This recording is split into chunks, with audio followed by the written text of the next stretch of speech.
यदा यदा हि धर्मस्य ग्लानिर्भवति भारत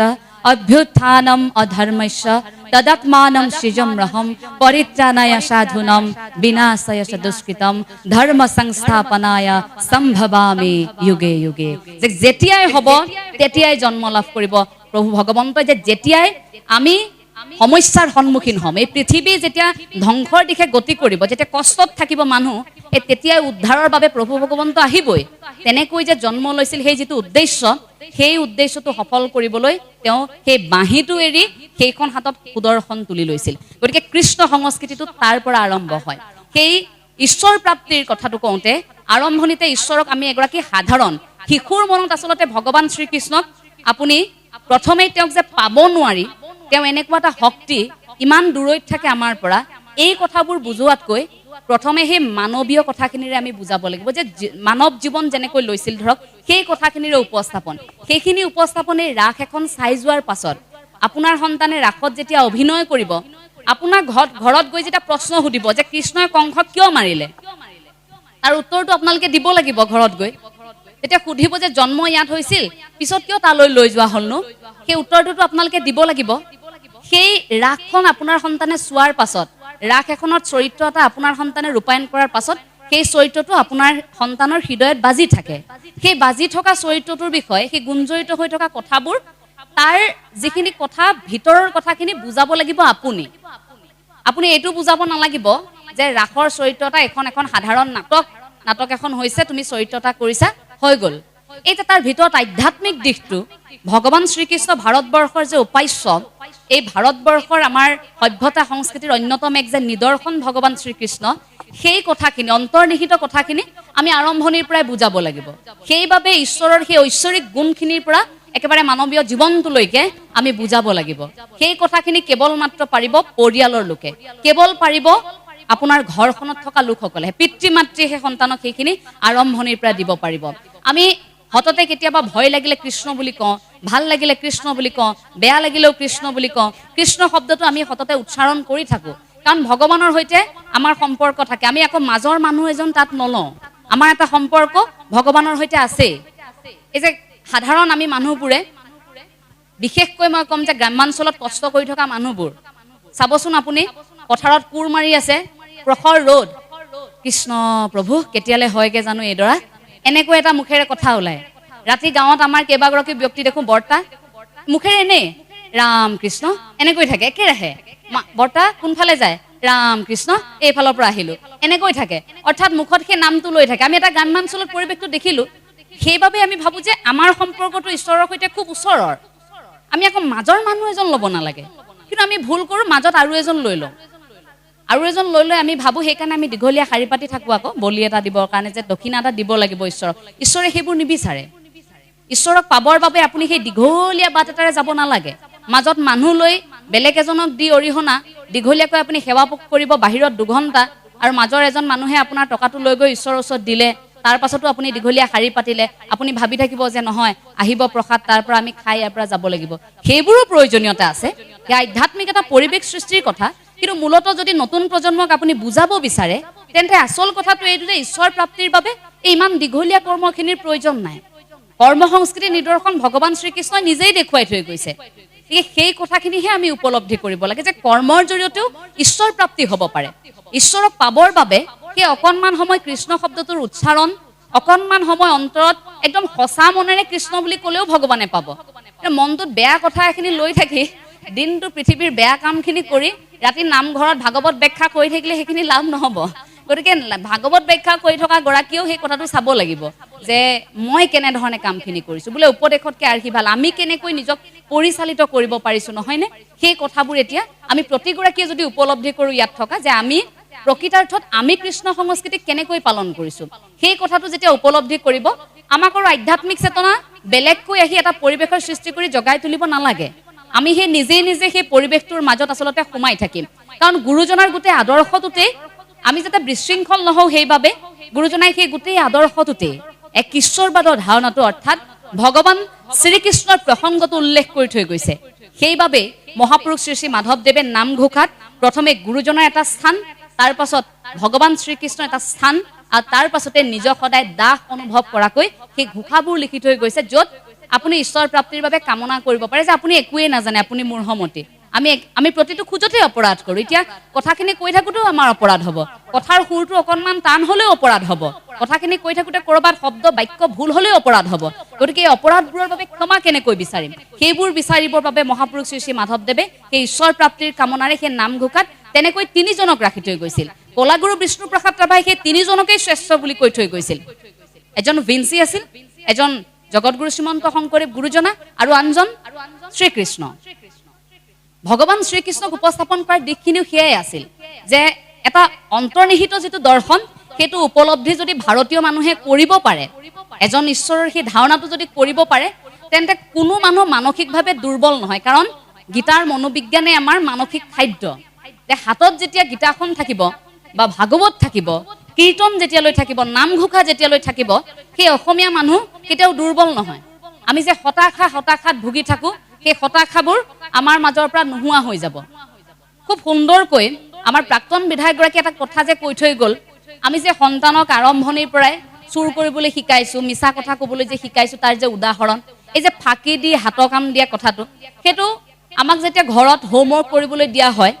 কৰি আনিবা বুলি দিয়া সেই কামটো পিতৃ মাতৃয়ে যেতিয়া কৰি দিয়ে সন্তানে যেতিয়া আলাসতে নম্বৰ পায় তাৰ পাছত সেই সন্তানক আপুনি ঈশ্বৰ প্ৰাপ্তিৰ কথা বুজাওঁতে আপোনাৰ বহু সময় লাগি যায় আপুনি নৈতিকতাৰ পাঠ পঢ়াওঁতে বহু সময় লাগি যায় নৈতিকতাৰ পাঠ আনে পঢ়াব নোৱাৰে নৈতিকতাৰ পাঠ কৃষ্ণ সংস্কৃতিৰে যদি পঢ়াব বিচাৰিছে প্ৰথম আপুনি পঢ়াব লাগিব আপুনি ক'ব নালাগিব যে স্কুলত দিছোঁ এতিয়া স্কুলৰ শিক্ষকেহে জানিব বোলে কলেজত দিছোঁ কলেজৰ শিক্ষকেহে জানিব আমি এইখিনি নাজানো নহয় কি বা পঢ়াইছে কি পঢ়িছে চোৱাটো আপোনাৰ দায়িত্ব কি শিকিছে চোৱাটো আপোনাৰ দায়িত্ব কি কথা কৈছে কাৰ আগত কেনেকৈ আচৰণ কৰিছে প্ৰয়োজন হ'লে আপুনি মনে মনে চাই থাকিব লাগিব যে আপোনাৰ সন্তানে কেনেকৈ আচৰণ কৰিছে আপোনাৰ কামটোত কিমান সুখী তেওঁ সেই কথাখিনি চাই থাকিব লাগিব পিচিঅ'ত এগৰাকী ল'ৰাই ফোন এটা কৰিছে মহিলা এগৰাকীক ফোনটো কৰি সুধিছে যে বাইদেউ মোক কাম এটা লাগিছিল সিফালৰ পৰা কৈছে আৰু বাইদেউগৰাকীয়ে যে কি কাম লাগে বোলে আপুনি যে অলপ দিনৰ আগত কৈছিলে আপোনাৰ বাগিচাখন চাফা কৰিবৰ বাবে মানুহ এগৰাকী লাগে বোলে কামটো পালে নহয় এগৰাকীয়ে কামটো দিলোঁ এগৰাকীক বহুদিন হৈ গ'ল কামটো দিয়া নহয় ময়ে কৰিম বাইদেউ মোকেই দিয়কচোন কামটো নাই মানুহগৰাকীয়ে নেমানে নহয় তেওঁ কামটো ভালকৈ কৰিছে নহয় মই অকল বাগিচাখন চাফা কৰাই নহয়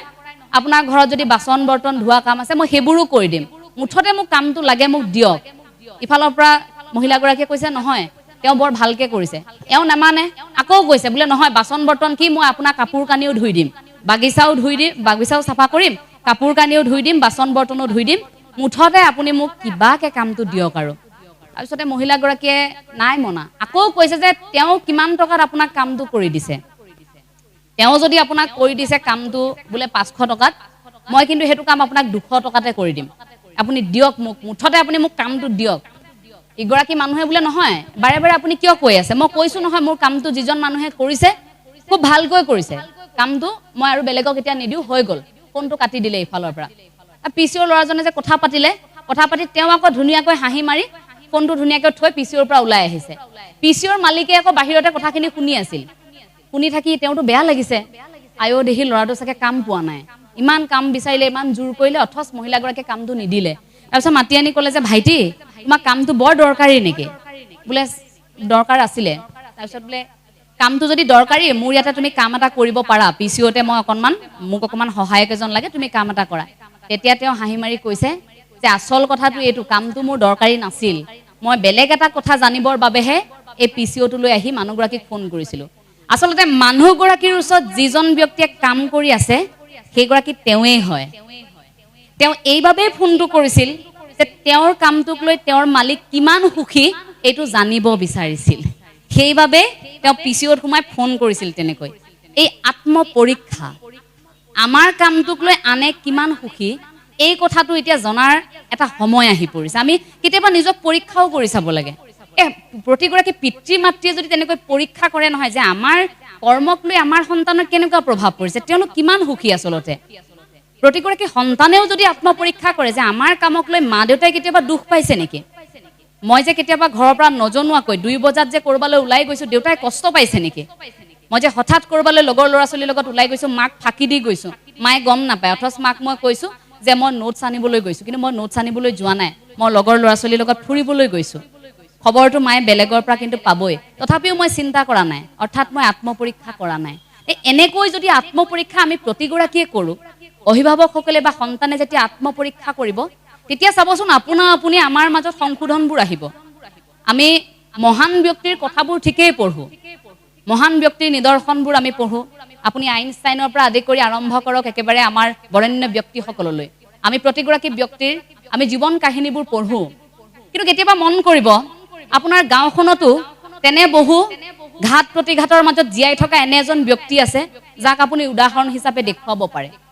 মোক গ্ৰামাঞ্চলত থকা কিছু মানুহৰ প্ৰতি খুব টান আছে কাৰণ চকুৰ সন্মুখত সেই সকল ব্যক্তিক মই এনেকৈ জীয়াই থকা দেখিছো এনেকৈ ঈশ্বৰ ভক্তি কৰা দেখিছো সেই সকল ব্যক্তি কেতিয়াও কোনো বৰেণ্য ব্যক্তিৰ সৈতে তুলনা নহয় চকুৰ সন্মুখত দেখিছো তেনে ব্যক্তি নিজৰ অঞ্চলত থকা সেই ব্যক্তিসকলক আপোনাৰ সন্তানক দেখুৱাই ক'ব পাৰে যে এওঁৰ জীৱনশৈলীটো তুমি চোৱা এই মানুহজনক চোৱা আমি কিয় সন্তানক পইতা ভাত কেইটা দিওঁতে আমি কিয় কওঁ যে আমি ক'ত দিব পাৰিম টকা পইচা নাই দেউতাই যি আনিছে তাকে খা এবুকে খা পিছত চাকৰি কৰিলে ভাল ভাত খাবি ভালকে খাবি মাছে মাংসই খাবি পইতা ভাত কেইটা বেয়া ভাত বুলি বা সেইটো যে আমি কিনিব নোৱাৰি যে দুখত দিছো এই কথাটো সন্তানৰ মত আমিহে ভৰাই দিছো তেওঁতো বুজি পোৱা নাই পইতা ভাত কেইটা যে বেয়া এটকীয়া টেঙা মৰ্টন এটা দিওঁতে আমিহে কৈছো হ'ব দে হু ল আমাৰতো টকা পইচা নাই দুখীয়া ল'ৰা ছোৱালী আৰু এটুকে লচোন এতিয়া পিছত ডাঙৰ চকলেট আনি দিম আমিহে ভৰাই দিছো তেওঁ গম পোৱা নাই যে এটকীয়া মৰ্টনটো বেয়া এই 5 টকীয়া মৰ্টনটো ভাল তেওঁ গম পোৱা নাই কিন্তু পাৰ্থক্যটো আপুনি মই কৰিছো যে এটকীয়া টেঙা মৰ্টনটো তেওঁ ভাবি লৈছে যে আমি দুখীয়া মানুহ আমি আমাৰ মা দেউতাই আমাক এটকীয়া টেঙা মৰ্টনটোহে দিব পাৰিছে 5 টকীয়া মৰ্টনটো দিব পৰা নাই সেইকাৰণে 5 টকীয়া মৰ্টনটো যিটো সন্তানে হাতত লৈ থাকিব আমাৰ সন্তানেও সেয়া চাব তেওঁলোকৰ চাগে বহুত টকা আছে নেকি 5 টকীয়া মৰ্টনটো খাইছে এটা প্ৰভেদ আহিলেনে ভাগ আহিলেনে ধনী দুখীয়াৰ কিন্তু তাৰ হলনি আমি এনেকেওতো ক'ব পাৰিলোহেঁতেন তোমাক মৰ্টন এটা দিছো তুমি খোৱা মৰ্টনটো কি ফূৰ্তি কৰিবৰ কাৰণে অকণমান সময়ৰ কাৰণে আপুনি কিবা এটা খাবলৈ দিছে তেওঁ কিন্তু সেইবোৰ আমি কৰিবলৈ বাদ দিলো সেইবাবে মই প্ৰতি পিতৃ মাতৃৰ প্ৰতি মোৰ অসমৰ এতিয়া এনেকুৱা লাগে যে প্ৰতিযোগিতাখন সন্তানৰ মাজত নহয় প্ৰতিযোগিতা পিতৃ মাতৃৰ মাজতহে সন্তানে একো গমেই নাপায় পিতৃ মাতৃ আগতীয়াকৈ দৌৰে মই ক'লো নহয় পিতৃ মাতৃৰ মাজত এনেকুৱা প্ৰতিযোগিতা সন্তানক তেওঁলোকে বাধ্য কৰি দিছে এটা ফ্ৰেমত ভৰুৱাই দিছে যে তোমালোক যুঁজিব লাগিব বাকীৰ প্ৰতিযোগিতাখন চলি থাকে শইকীয়া বৰুৱানী হৰমানী মাজত এই প্ৰতিযোগিতাখন সেই বৰুৱানী শইকীয়ানীৰ মাজতহে চলি থাকে আৰু সেই বৰুৱানী শইকীয়ানী সেই যুঁজখনত আপোনাৰ ল'ৰাটোৰ মানসিক কষ্ট কেনেকুৱা হৈছে ল'ৰাটোৰ সপোন সাৰখাৰ হৈ গৈছে ক'ত আপুনি আধ্যাত্মিকতা দিব পাৰিব ক'ত আপুনি কৃষ্ণ সংস্কৃতিৰ বিষয়ে বুজাব পাৰিব কাৰণ আপুনি সন্তানৰ মনত এই অন্যান্য কথাবোৰহে ভৰুৱাই দিছে গতিকে সেই লালন পালন কৰাৰ সময়খিনিত আৰম্ভণিৰ সময়খিনিতেই সেই কথাবোৰ অকণমান উপলব্ধি কৰাব লাগিব যে কোনবোৰ ভাল কোনবোৰ বেয়া এইবোৰ বাছ বিচাৰ অন্তত অকণমান আমি কৰিবলৈ শিকিব লাগিব কোনটো সঁচা কোনটো মিছা এই কথাবোৰ পিতৃ মাতৃৰ দৰ্শনেৰে অকণমান চাই বোলে পিতৃ মাতৃয়ে দেখোন জীৱিত ভগৱান আমাৰ বাবে গতিকে জীয়াই থকা পিতৃ মাতৃগৰাকীয়ে জীৱিত ভগৱান আমাৰ কাষত যেতিয়া আছে বা পৰিয়ালৰ আন আন লোকসকল যেতিয়া আছে তেওঁলোকে এটা পৰিৱেশৰ ৰচনা কৰিব লাগিব যে সেই পৰিৱেশটোত আমি বুজি পাম যে এইখনে সাম্যবাদৰ সমাজ তাৰ পাছতহে আধ্যাত্মিকতা আহিব মানৱ ধৰ্মটো পালন কৰাৰ পাছতহে তাত আধ্যাত্মিকতা আহিব তাৰ পাছতহে কৃষ্ণ সংস্কৃতিৰ নিদৰ্শন আহিব গতিকে কৃষ্ণ সংস্কৃতিৰ প্ৰতিটো কথা আপোনাৰ মোৰ জীৱনত প্ৰতি খোজে পতি আছে আপুনি মই মৃত্যুৰ সময়খিনিলৈকেও কৃষ্ণৰ নাম লৈয়ে মৃত্যু হ'ব লাগিব জন্ম হওঁতেও আমাৰ ঘৰখনত সেই কৃষ্ণ সংস্কৃতিৰে আমি জন্ম হৈছো মৃত্যুৰ সময়খিনিতো সেয়াই হ'ব লাগিব বোলে আমি যেতিয়া গম পাম যে আমাৰ মৃত্যুৰ দিন চমু চাপি আহিছে যে আমি কেতিয়াবা মৰিব লাগিব এই উপলব্ধিটো যেতিয়া প্ৰতিগৰাকী মানুহৰে থাকে তেতিয়া সেই মানুহে কেতিয়াও আনৰ বেয়া কৰিব নোৱাৰে সেইকাৰণে প্ৰয়োজন আছে কেতিয়াবা আমাৰ যেতিয়া বহুত অহংকাৰ হয় বহুত টকা পইচা হয় কেতিয়াবা এনেই এবাৰ মেডিকেলত গৈ আহিব লাগে এনেই যাব লাগে মেডিকেলখনত বাহিৰে এবাৰ এনেকৈ গৈ আহিব লাগে চিকিৎসালয়ৰ বাহিৰলৈ গৈ চাই আহিব লাগে যে কাইলৈ পৰহিলৈ হয়তো মোৰোতো এনেকৈ বেমাৰ হ'ব পাৰে ইমানবোৰ যে ঘটিছো ইমানবোৰ যে আনক অন্যায় কৰি যদি মই হৎপথত নথকাকৈ যদি সেইখিনি কাম কৰিছো আনৰ যদি বেয়া কৰিছো যে মোৰো এই সময়টো চমু চাপি আহিছে মই সেইবোৰ লৈ নাযাওঁ ইমানবোৰ পোৱাৰ তাৰণাটোৱে মোক ক'ৰবাত যে যন্ত্ৰ কৰি দিছে সেই মানুহ হ'বৰ বাবে সেই উপলব্ধিটোৰ বাবে অকণমান সময় এই দুখ দুৰ্গতিবোৰ আমি চাব লাগে যে সময় এনেকুৱাও আমাৰ আহিব প্ৰত্যেকৰ জীৱনতে আহিব অকণমান আগা পিছা হ'ব পাৰে আজি আপোনাৰ আহিছে কাইলৈ আমাৰ আহিব, আজি যদি আমাৰ আহে কাইলৈ আপোনাৰ আহিব, সময় ইফাল সিফাল হ'ব, কিন্তু আহিবতো প্ৰত্যেকৰ জীৱনলৈ আহিব। আৰু সেই সময়খিনিত আমি যাতে ভাঙি নপৰোঁ তাৰ বাবে আমাক কৃষ্ণ সংস্কৃতি লাগে, তাৰ বাবে আমাক গীতাৰ মনোবিজ্ঞান লাগে, তাৰ বাবে আমাক সেই ভাগৱত লাগে, গুৰুজনাৰ আদৰ্শ লাগে। বোলে এজন মানুহ যেতিয়া আমাৰ সংসাৰৰ পৰা হেৰাই যায়, আমি সেই মানুহজনৰ লগত বাকীজনো মৰি যাওঁ নেকি? আমিতো নাযাওঁ। আজি আপোনালোকৰ আত্মীয় কোনোবা হেৰাই গৈছে, আপুনি ভাবিব যে এই মানুহজন নহ'লে মই থাকিব নোৱাৰিম কেতিয়াও, কিন্তু তাৰ পাছতো আমি জীয়াই থাকোঁ। কেনেকৈ জীয়াই থাকোঁ? সেই জীয়াই থকাৰ সাহস হিচাপে আমি সেই গীতাৰ মনোবিজ্ঞানক স্বীকাৰ কৰিব পাৰোঁ যে জন্মিলেতো মৃত্যু হ'বই লাগিব। সেই কথাষাৰ যদি আমি উপলব্ধি কৰোঁ, তেন্তে সেই মায়া, মোহ, টকা পইচা এই কথাবোৰৰ প্ৰতি আমাৰ লাহে লাহে ধাউতিবোৰ নোহোৱা হ'ব। অৰ্থাৎ এই বস্তুবাদী সমাজখন আমাৰ বেয়া লগা হ'ব। আমি মানুহ হৈ তেতিয়া সকলো থাকিম। আমি ইয়াত বহি থকা প্ৰত্যেকে নাম হিচাপে নহয়, আমি যে আত্মা একেলগে বহি আছোঁ সকলো, আমি মাত্ৰ চেষ্টা কৰি আছোঁ পৰমাত্মাৰ অৱস্থিতিৰ বাবে, পৰমাত্মাৰ সৈতে মিলনৰ বাবে। সেই প্ৰতিগৰাকী আত্মাই আত্মাকে দেখিব, সেৱা জনালেও আত্মাই আত্মাকে সেৱা জনাব, নাম বিশেষে কোনেও অহংকাৰ কৰিব তেতিয়া নোৱাৰিব। গতিকে সেই কথাবোৰ এতিয়া আমি অন্তত উপলব্ধি কৰাৰ এটা সময় আমি আহি পৰিছে বুলি ভাবোঁ। বিশেষকৈ নতুন প্ৰজন্মৰ কথাটো কয় নতুন প্ৰজন্ম আধ্যাত্মিক নহয় বুলি, কিন্তু কথাষাৰ একেবাৰে সঁচা বুলি আমি ক'ব নোৱাৰোঁ। নতুন প্ৰজন্ম এতিয়া যদি আমি দেখিছোঁ, ৰাজ্যৰ চুকে কোণে আপুনি চাব পাৰে, কণমানি গানিকা দলৰ পৰা আৰম্ভ কৰি, কণমানি বৰগীত শিল্পীৰ পৰা আৰম্ভ কৰি, এই কণমানিসকলে গোটেই ভাওনাখন 4 ঘণ্টাৰ ভাওনা কণ কণ শিশুৱে চলাই দিয়ে, গোটেই ভাওনা শেষ কৰি দিয়ে তেওঁলোকে। সেইসকল কি আধ্যাত্মিক নহয়? আমি এজন দুজন মানুহৰ বাতৰি চাই গোটেই যুৱ প্ৰজন্মক যেতিয়া আক্ৰমণ কৰি থকা হয় আমি কষ্ট পাওঁ। বাতৰি পঢ়োঁতে আমি ঠিকেই বাতৰিবোৰ পাওঁ, আমিও সেইবোৰ বাতৰি পাওঁ। নিশা 2 বজাত যেতিয়া ওলাই যায় ল'ৰা ছোৱালী, তাৰ পাছত যেতিয়া এক্সিডেণ্ট হয়, এই 2 বজাত ওলাই যোৱা এক্সিডেণ্টত নিথৰ দেহটো পৰি থাকে, পিছদিনা পিতৃ মাতৃয়ে সাংবাদিকৰ ওচৰত কান্দে, আপোনালোকৰ সন্তান কলৈ গৈছিল গম পায়নে? বোলে আমি গম নাপাওঁ। কি হ'ল? আমি ক'ব নোৱাৰোঁ, কাৰ লগত ওলাই গৈছিল আমি গম নাপাওঁ। অৰ্থাৎ সম্পৰ্ক নাই পিতৃ মাতৃৰ সৈতে, ফোনত নাই কোৱা ৰাতি। গতিকে সেই সময়খিনিত তেতিয়া আমি ক'বলৈ বাধ্য যে যুৱ উশৃংখল, কোনো প্ৰয়োজন নাথাকে। এইটো সঁচা কথা। একাংশ যুৱ প্ৰজন্ম এতিয়া সামাজিক মাধ্যমত হয়তো ৰেকৰ্ডো হৈ আছে, এইটোত একাংশ যুৱ প্ৰজন্মই আমাক বেয়াও পাব পাৰে। কোনো প্ৰয়োজন নাই।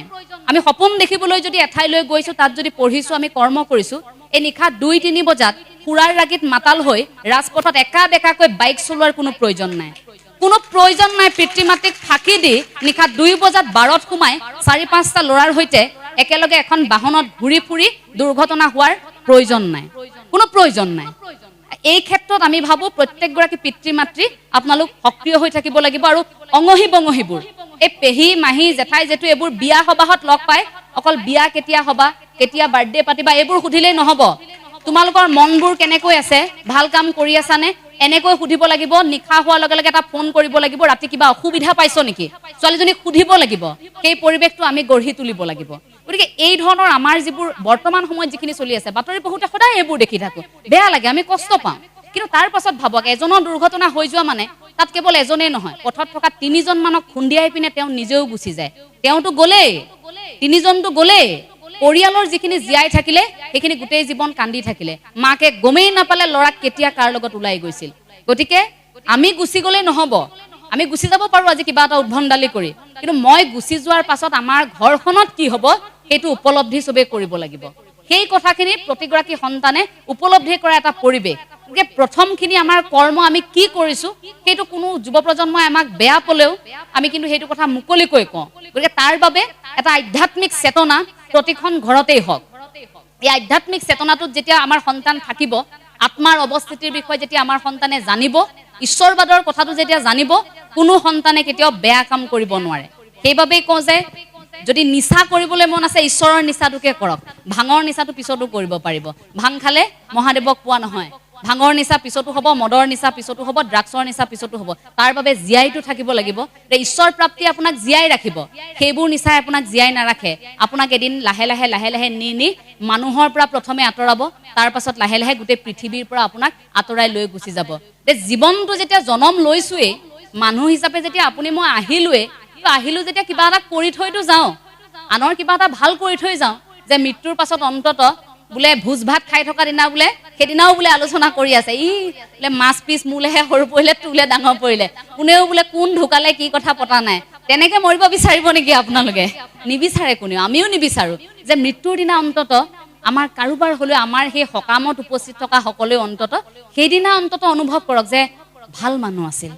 ভাল মানুহ এজন নোহোৱা হৈ গ'ল। কথাবোৰ আলোচনাবোৰ তেনেকৈ হোৱাকৈ আমি কাম কৰি থৈ যাব লাগিব। গতিকে